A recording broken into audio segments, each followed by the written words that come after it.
Hi, I'm Nate Savage, and in this lesson, I'm going to teach you 5 guitar strumming patterns that you must know if you're a guitarist. Now, if you're a newer guitar player who's learned most of your open chords and feels like your strumming hand has been kind of left behind, this lesson is going to be perfect for you.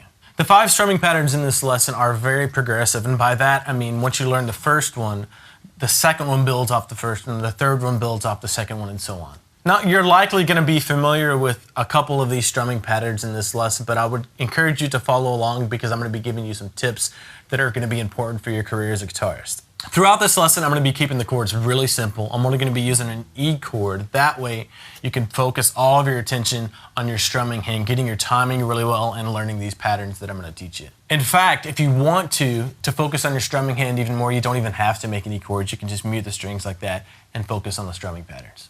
All of the strumming patterns in this lesson are 8th note strumming patterns. So if you don't know how to count 8th notes, I'm going to go over that with you real quick. When you hear a song, most songs are in 4/4 time, so you count 1, 2, 3, 4, 1, 2, 3, 4, right? Those would be quarter notes usually. Now, to count 8th notes, all you have to do is stick an and in between each number. So instead of 1, 2, 3, 4, you would have 1 and 2 and 3 and 4 and 1 and 2 and 3 and 4 and. That's the basic idea behind 8th notes. And the idea is to space out the counting, the 1 and 2 and 3 and 4 and, as evenly as possible with these strumming patterns. So as I mentioned, all of these strumming patterns are going to be 8th note based strumming patterns. So you're going to see 8th notes displayed at the bottom of the screen to help you kind of learn all 5 patterns. Let's get into this first strumming pattern, and this one may seem very simple, but it's very important. It's an all downstroke strumming pattern using 8th notes. You can tell that it's an all downstroke pattern by the little kind of upside down U symbol on each beat, each 1 and 2 and 3 and 4 and. And like I said, this may seem really simple to you, but don't discount it. It's very important to be able to do simple things very well. I was in a studio session playing some acoustic guitar, and I had all these fancy strumming patterns lined up in my mind, and the producer said, no, just do a straight all downstroke strumming pattern, right? I did it, and it ended up sounding great, better than the stuff I had planned. It may seem easy, but this is an essential strumming pattern that's really going to help you develop your timing. So grab a metronome, put it on, or a jam track, and work on using an all downstroke strumming pattern using 8th notes. Really focus on your timing and work on keeping all the 8th notes evenly spaced.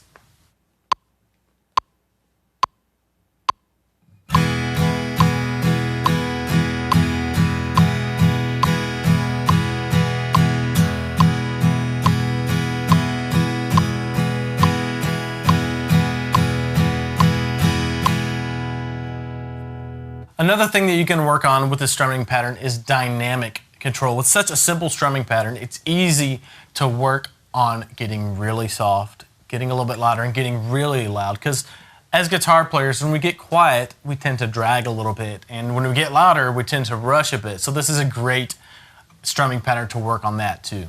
Remember, don't just lock your wrists and strum from your elbow either. Relax, get some wrist motion in there. Almost pretend like something's stuck to your finger and just trying to flick it off. Here's how you can work with this strumming pattern to help you develop your dynamics.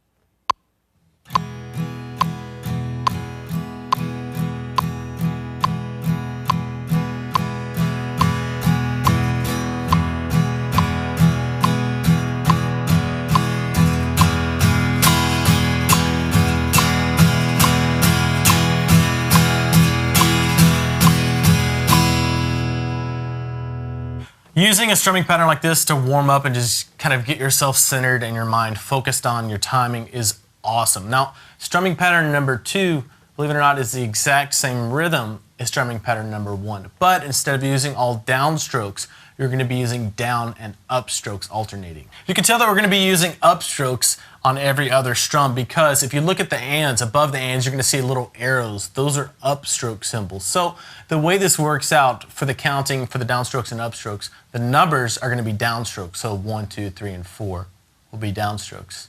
And the ands will all be upstrokes. This is an incredibly useful strumming pattern, and it's also the basis for all of the other strumming patterns we're going to learn in this lesson. Now let me just tell you, a lot of newer guitar players think that they have to hit all of the strings when they do an upstroke strum.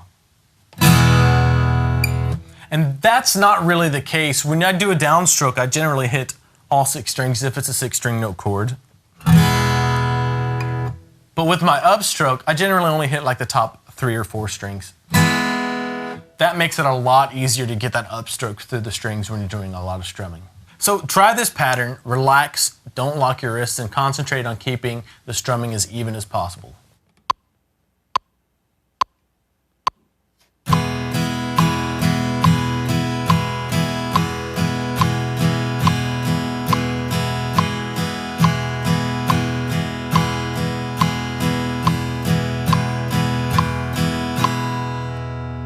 So work on this pattern, get it down, make sure to practice it with a metronome or a jam track or something like that.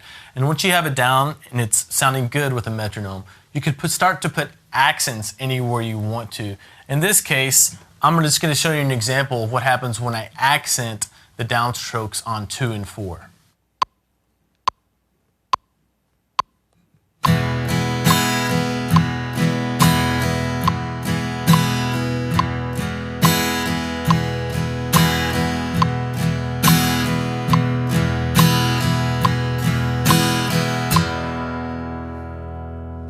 And being able to throw accents in like that is really useful because no matter what song you're playing, if it's an 8th note based strumming pattern, you can put the accents in a place that fit the song you're playing with. Strumming pattern number 3 is very similar to strumming pattern number 2, but we're going to introduce a new stylistic element called a muted strum. A muted strum gives you a more percussive sound, and basically what we're doing is we're kind of copying the sound of a drum kit. When you hear a drum player play 1, 2, 3, 4, 1, 2, 3, 4, on 2 and 4, they're hitting the snare. So that snare sound is what we're going to be emulating. Before we get into the strumming pattern, let me just show you how to do a muted strum real quick. What you're going to do is when you come down to do this muted strum, what you're going to be doing with a downstroke, you're going to let off the pressure on the strings with your left hand a little bit. And as you go through the strings, or right before, you're going to come down and kind of hit the guitar and mute the strings as your pick passes through the strings.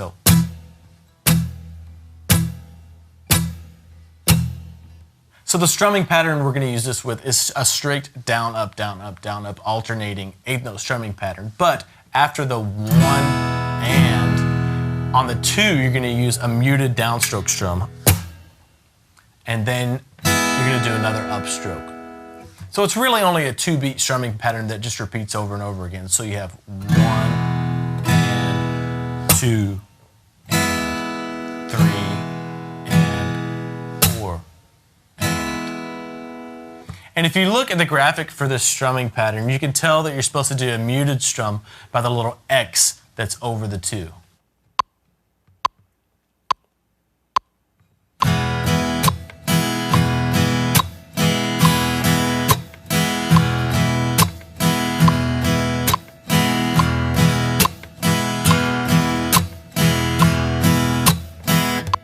So slow this one way down if you have to. Don't be afraid to really dig into the guitar with that muted strum. This strumming pattern always reminds me of CCR, and I love that. It's just a really cool sound. And once you get the muted strums down, you can stick them in anywhere in any strumming pattern. Okay, in strumming pattern number 4, we're going to start to rest on some of the counts. Up until now, we've been digging into the strings on all of the 8th notes. Now we're going to start leaving some of them out. You may not realize it up to this point, but you've been making use of a very important technique called the constant strumming technique. Look back at strumming pattern 2. You had strict alternating down, up, 8th notes. So you had a constant strumming pattern down, up, down, up, down, up. We're going to continue that up and down motion for this strumming, but now we're going to leave some of the 8th notes out. Stay with me because this is all going to make a lot more sense once you learn this strumming pattern. If you look at the and of 1, you can see it's grayed out. There's nothing there. Normally, if you're playing a straight 8th note strumming pattern, you would play 1 and. It would be played with an upstroke. But this time, there's nothing there. There's no strum there. So we're going to go down, and we're still going to come back up, but we're not going to dig into the strings this time. On beat 2, we're going to play down, up. So the whole strumming pattern, very simple. 1 and 2. You're going to keep that up strumming motion going even though you're not digging into the strings. You're going to play the same exact thing for beats 3 and 4. So 3 and 4 and. Now, it's very important when you're learning strumming patterns like this, when you're first getting started, to count out loud. That way you can keep track of where you are. And sometimes it helps to exaggerate the motions just so you can keep track of where you are as well. So let's try this pattern with a metronome real quick.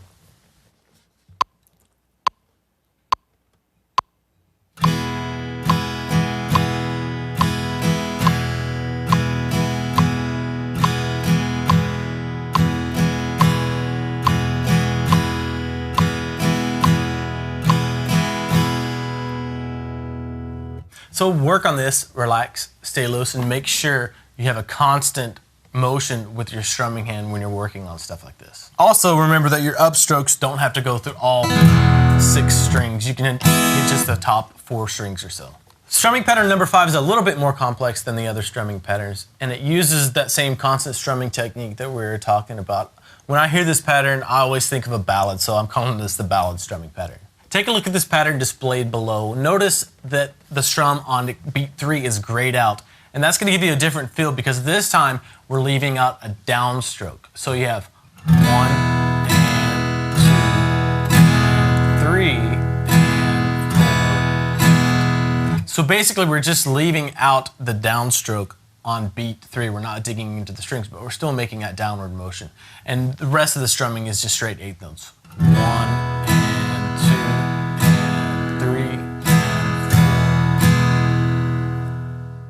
So remember to keep your strumming arm going and leave out that downstroke that occurs on beat 3.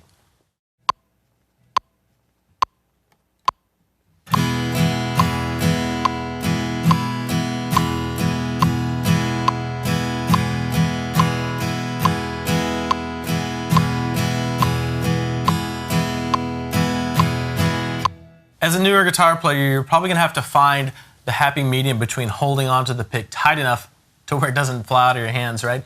But you have to hold onto it loosely enough so where you won't tense up so you can keep a nice relaxed feel going. So now you have 5 basic strumming patterns under your belt, and it may take you a while to get these down and get them perfect, but the cool part about it is once you can play these and you understand what's going on with the constant strumming technique and everything, you're going to be a lot closer to being able to pick out the strumming patterns in your favorite songs and make up your own cool strumming patterns. And if you want to dress these strumming patterns up, you can just put accents in there, you can do muted strums, and you can even try leaving out other notes with the constant strumming technique. Always play along with the metronome, or better yet, play along with the jam track. It's always best to apply what you're working on to a real musical setting. Thanks for watching this video. I just launched a brand new guitar lesson series that you can get right now for free. Just go to guitarsystem.com/free-series. I'll see you there.